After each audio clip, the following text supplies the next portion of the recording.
Bonjour et bienvenue dans ce cours consacré aux fractions. Commençons par le sommaire. La première partie est consacrée à la définition des fractions. Dans une deuxième partie, nous verrons les différentes fractions usuelles. Dans une troisième partie, vous verrez les différentes propriétés des fractions. Dans une quatrième partie, vous apprendrez à réduire une fraction au même dénominateur. La cinquième partie est consacrée à la manipulation de fractions. Dans une sixième partie, vous apprendrez comment comparer deux fractions entre elles. Dans une sixième partie, vous apprendrez cette fois-ci à simplifier une fraction. Et nous finirons par les différents critères de divisibilité. Commençons donc par la première partie consacrée à la définition de la notion de fraction. On définit A et B deux nombres entiers avec B différents de 0. On appelle fraction tout simplement l'écriture A sur B. On lit aussi A divisé par B. Dans ce cas, A est appelé le numérateur et B le dénominateur. On passe d'ores et déjà à la deuxième partie consacrée aux fractions usuelles. Vous pouvez mettre la vidéo en pause afin d'apprendre par cœur le tableau suivant. Notre troisième partie est consacrée aux différentes propriétés des fractions qu'il faut que vous connaissiez par cœur. Première propriété à connaître, A sur B qui est égal à C sur D est équivalente à l'égalité A fois D qui est égal à B fois C. Seconde propriété à connaître, l'égalité C qui est égale à A fois B est équivalente à l'égalité A qui est égale à C sur B. De la même manière, la même égalité est équivalente à B qui est égal à C sur A, ou encore A divisé par C est égal à 1 sur B. Enfin, la même égalité est toujours équivalente à dire que B sur C est égal à 1 sur A. Désormais, on s'attaque à la quatrième partie dans laquelle vous allez apprendre à réduire une fraction au même dénominateur. Il y a une propriété que vous devez connaître par cœur avant d'apprendre à réduire une fraction au même dénominateur. C'est la propriété suivante. Si on multiplie ou si on divise le numérateur et le dénominateur d'une fraction par un même nombre non nul, alors on obtient une fraction égale. Procédons à deux exemples. On a la fraction ici, 3 quarts. Si je multiplie le numérateur par 2 et le dénominateur par 2, j'obtiens une fraction qui est égale à 6 huitièmes, qui est égale aussi à 3 quarts. De la même manière, pour 15 dix-huitièmes, si je divise des deux côtés par 3, alors j'obtiens une fraction équivalente qui est égale à 5 sixièmes. Le principe de réduire deux fractions au même dénominateur, c'est de trouver deux autres fractions qui sont équivalentes aux deux premières, telles que leur dénominateur soit le même. Une première méthode pour réduire deux fractions au même dénominateur, c'est de multiplier les dénominateurs entre eux. Par exemple, réduisons au même dénominateur 3 quarts et 5 huitièmes. Je prends 3 quarts. Le dénominateur de 5 huitièmes, c'est 8.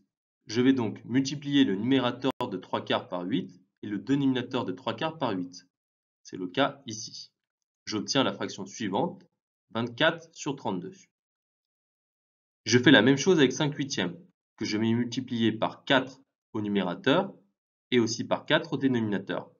J'obtiens la fraction suivante, 20 sur 32. On voit donc que les fractions ont désormais le même dénominateur.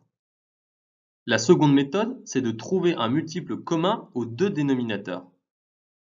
Par exemple, réduisons au même dénominateur 3 quarts et 5 dixièmes. Remarquons que 4 multiplié par 5 est égal à 20. De plus, 10 multiplié par 2 est aussi égal à 20. Ainsi, 20 est un multiple commun aux deux dénominateurs. Je vais donc faire x5 au numérateur de 3 quarts et au dénominateur, et j'obtiens 15 sur 20. Je vais donc faire x2 au numérateur de 5 dixièmes et au dénominateur de 5 dixièmes, et je vais obtenir 10 sur 20. Les deux fractions ont le même dénominateur. Maintenant, passons à la cinquième partie consacrée aux manipulations de fractions. On peut additionner des fractions entre elles. Pour cela, il faut absolument respecter le principe suivant. Il faut que les deux fractions soient réduites au même dénominateur. À partir de là, on peut appliquer la formule suivante. A sur C plus B sur C est égal à A plus B sur C. Procédons à deux exemples. 24 dixièmes et 6 dixièmes ont le même dénominateur. On applique donc la formule et on obtient 30 dixièmes. 16 cinquièmes plus 3 quinzièmes ont des dénominateurs différents. On va donc réduire les deux fractions au même dénominateur. Pour 16 cinquièmes, on fait 16 fois 3 ici et 5 fois 3.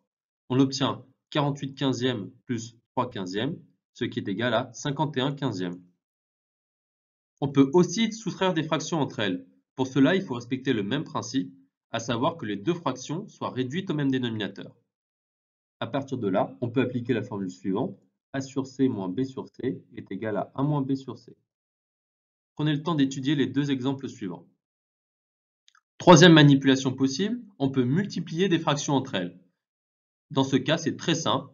Il suffit de multiplier les numérateurs et les dénominateurs entre eux. Ainsi, la fraction A sur B fois C sur D est égale à la fraction A fois C sur B fois D. Prenez le temps encore une fois d'étudier les deux exemples suivants. Dernière manipulation possible, on peut diviser des fractions entre elles. Pour cela, il faut uniquement utiliser la formule suivante. A sur B divisé par C sur D est équivalent de dire que A sur B est divisé par C sur D, ce qui est égal à A sur B fois D sur C. Voici un exemple type. Maintenant, on passe à la sixième partie où vous allez apprendre à comparer deux fractions entre elles. Pour comparer deux fractions, il faut absolument, encore une fois, les réduire au même dénominateur. Ensuite, on va comparer seulement le numérateur afin de savoir quelle fraction est la plus grande. Premier exemple, on va comparer 5 tiers et 2 tiers. On remarque que les deux fractions ont le même dénominateur. Il nous suffit donc de comparer les numérateurs. Or 5 est supérieur à 2, on en conclut donc que 5 tiers est supérieur à 2 tiers. Second exemple, on va comparer 8 sixièmes et 5 tiers. On va commencer par réduire les deux fractions au même dénominateur. Pour cela, on va faire x2 au numérateur de 5 tiers et à son dénominateur. On obtient 10 sixièmes. On compare donc les deux numérateurs, 10 est supérieur à 8, on en conclut que 5 tiers est supérieur à 8 sixièmes. Maintenant, on attaque la septième partie dans laquelle vous allez apprendre à simplifier une fraction. Qu'est-ce que cela signifie?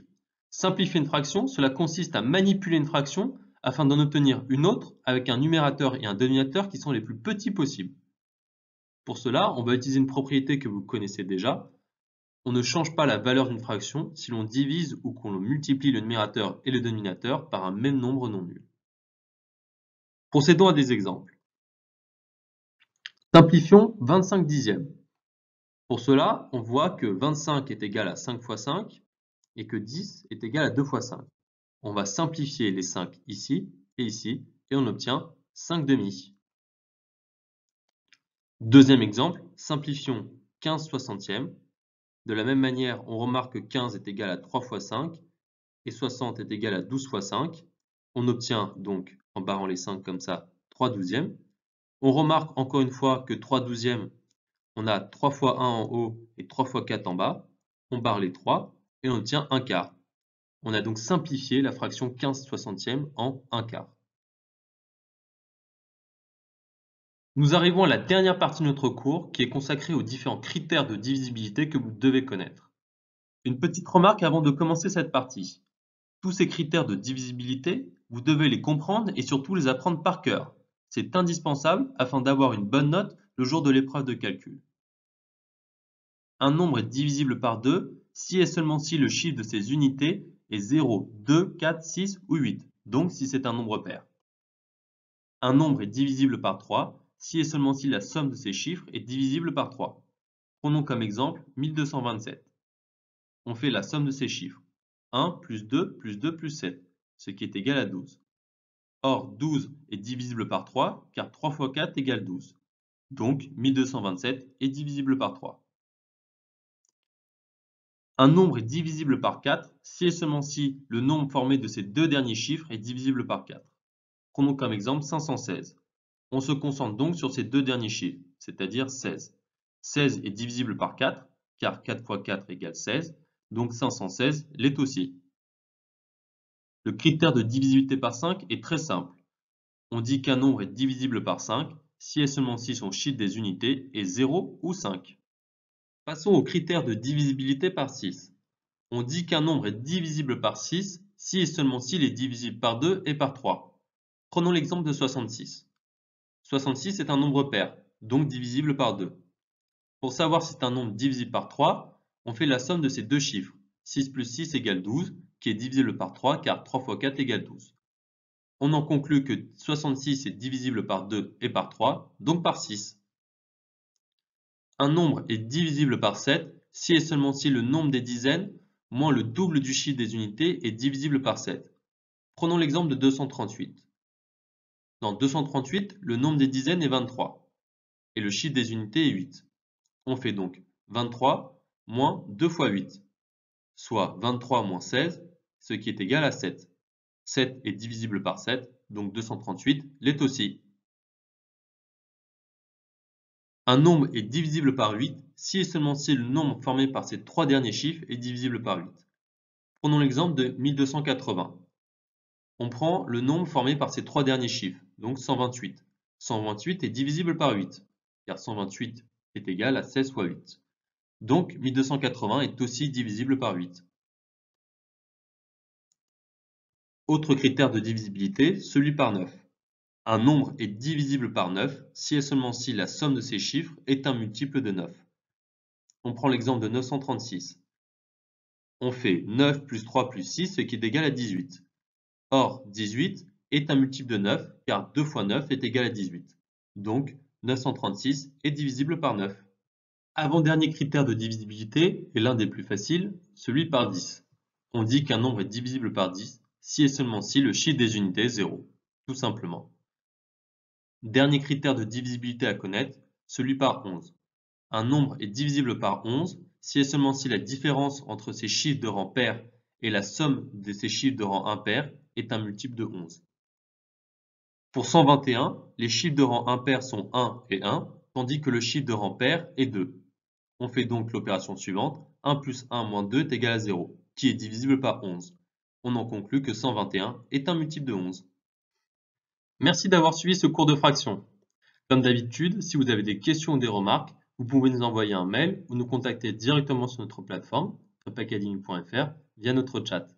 N'hésitez pas non plus à nous suivre sur les réseaux sociaux, Facebook et Twitter, afin d'être tenu au courant de nos dernières actualités. À bientôt sur Prep Academy.